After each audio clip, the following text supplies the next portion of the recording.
Hi guys, this is Calvin again, and we're back today with another camera. Today we're talking about the Mamiya 645E. This is a film camera, and 645 means that your negatives are at a ratio of 6 by 4.5. This is in a series of pretty good cameras from Mamiya. This specific model is made of plastic. The bodies are all plastic. So, some people say that these are good because it's lighter, but also they're bad because it's less durable compared to the metal construction bodies made in the other cameras in the same series. This one specifically I got off eBay for about $350 used. It's plastic construction. The viewfinder eye level viewfinder here is actually fixed, so you cannot detach it, and that's considered a con in my opinion, because you can't switch it off for a waist level finder, and if something happens to this, you really have to bring it in, and you can't really take parts apart by yourself to replace, like for example, like the focusing screen, or it's hard to get in there to clean stuff. But in general, not much dust gets into this, and the good thing about this one specifically is that the viewfinder does come with a diopter adjustment, whereas some other models, which I'll show you in later videos, do not have this, and this can become very useful for people that have prescriptions that need glasses, or even myself. I wear contact lenses, and sometimes even my contact lenses are getting, I need to get a new prescription, and having this diopter adjustment is very convenient, just like DSLRs, modern DSLRs today. This camera also has a fixed film back, so it has an insert, and the back is completely in one piece with the body, so you cannot detach and have separate backs prepared, because for example, like Hasselblad's or even other Mamiya models, they have detachable backs, film backs, Polaroid backs, so that, or even some models you can have the option of putting digital backs on it.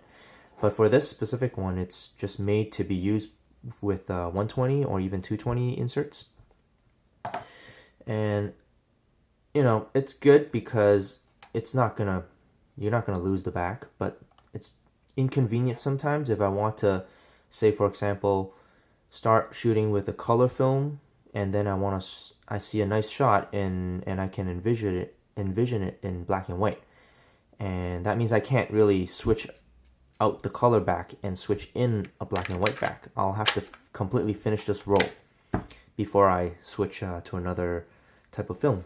Right now I have a winding knob on here. And this camera does come with an optional battery grip that has a winding lever on the thumb, just like SLRs, just like rangefinders. You wind and then you shoot, wind and shoot. So the grip makes it more ergonomically friendly, and where the shutter release is just like a DSLR. Whereas this one, it's right at the bottom. It's right here.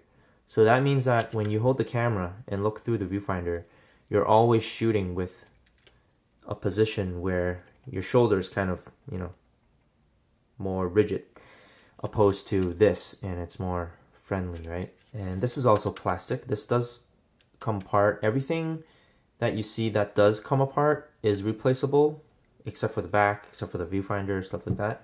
On the left here is the adjustment for shutter speed. Let's see if the camera can focus. Okay, good. So flash sync speed is at 60th of a second, and it goes all the way up to 1,000th of a second, which is not bad. It does have a built-in light meter because it does run on a battery. So the battery compartment is down here. The good thing is it's convenient. The light meter is accurate and it's consistent. But the problem with that is if you don't have the battery, or if the battery suddenly runs out in the middle of a shoot, you cannot shoot with this camera. This does not work without the battery. You need the battery to make the shutter kind of recock itself. Otherwise, the mirror will be slapped, and then it just gets stuck like that. So it's not a fully mechanical camera like some of the other models, but having the convenience of having a light meter built in is very nice. And just have a spare battery in the bag if you need. Let's talk pros and cons. Pros of the camera. We're talking about specifically camera body right now. The pro is that this is fairly cheap considered for a 645 system. And I know there are other systems out there like the Bronicas and the Hasselblad and other brands, right? Mamiya is considered somewhat in the middle. So you have the Contacts and the Hasselblad. Those are considered a little bit more pricey. And then you have the cheaper stuff like the Pentax and the Bronicas. The Mamiya is somewhere set in the middle. So this body at $350 is quite nice because you have really good lenses paired with it. Mamiya lenses are very sharp. They're well known. They have they have a very good coating on them. So this is the 80mm 2.8. This is an older version. Same with this one. This is a 150 f4.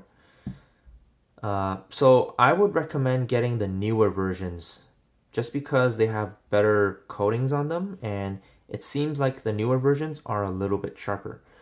Sometimes if you find a nice copy, the old versions can have smooth focusing, but the newer versions, they just they just work. The focusing is very smooth, whereas this one,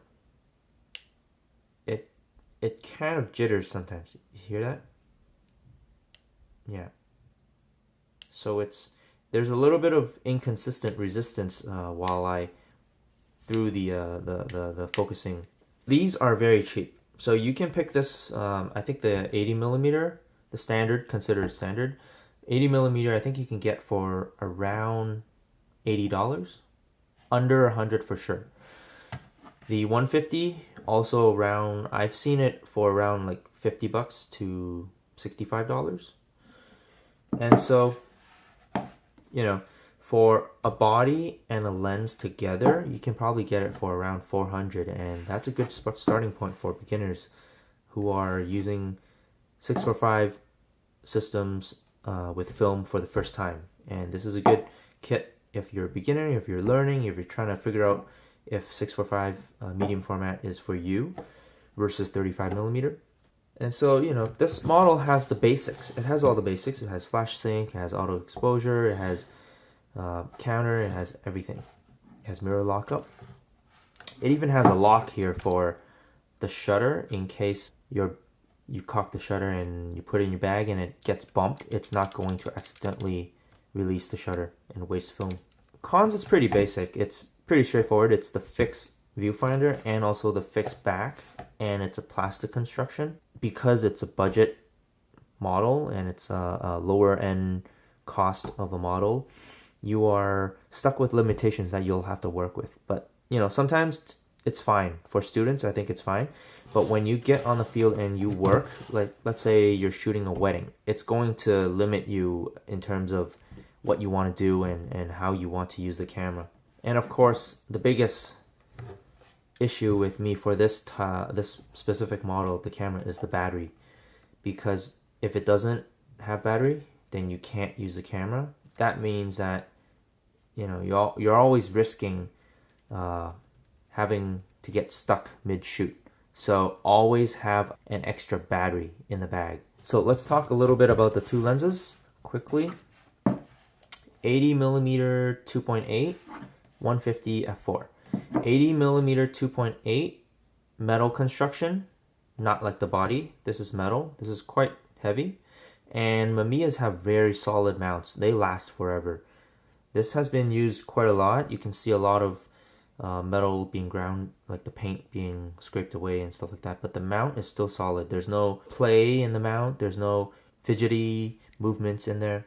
Aperture goes from f2.8 to 22, and focusing gets as close as around 2 feet. 80mm 2.8 is, in terms of 35mm full frame terms, it's roughly 50mm at 1.8. So with such a big negative, you're going to get really shallow depth of field. If you get in close, that background blur is going to be beautiful, and you're going to get that very shallow depth of field look. 150mm f4.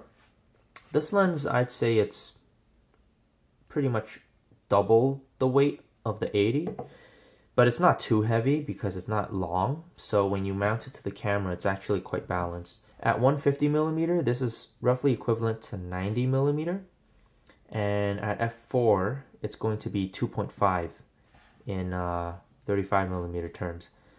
So this is going to be a good portrait lens for replacing the 85mm in when you use DSLRs for portraits.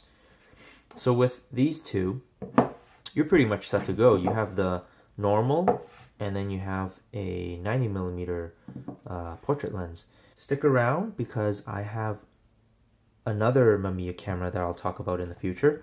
It is the 645 Pro TL. So this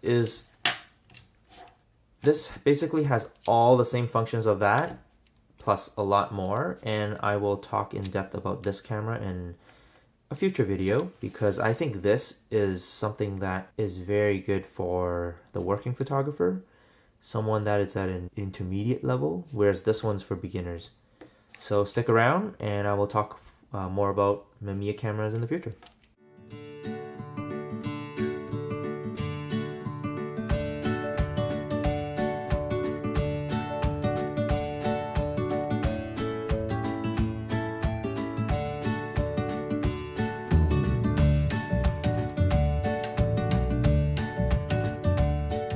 Hey guys, hope you enjoyed this video. Please remember to subscribe, comment, and like, and I'll see you soon.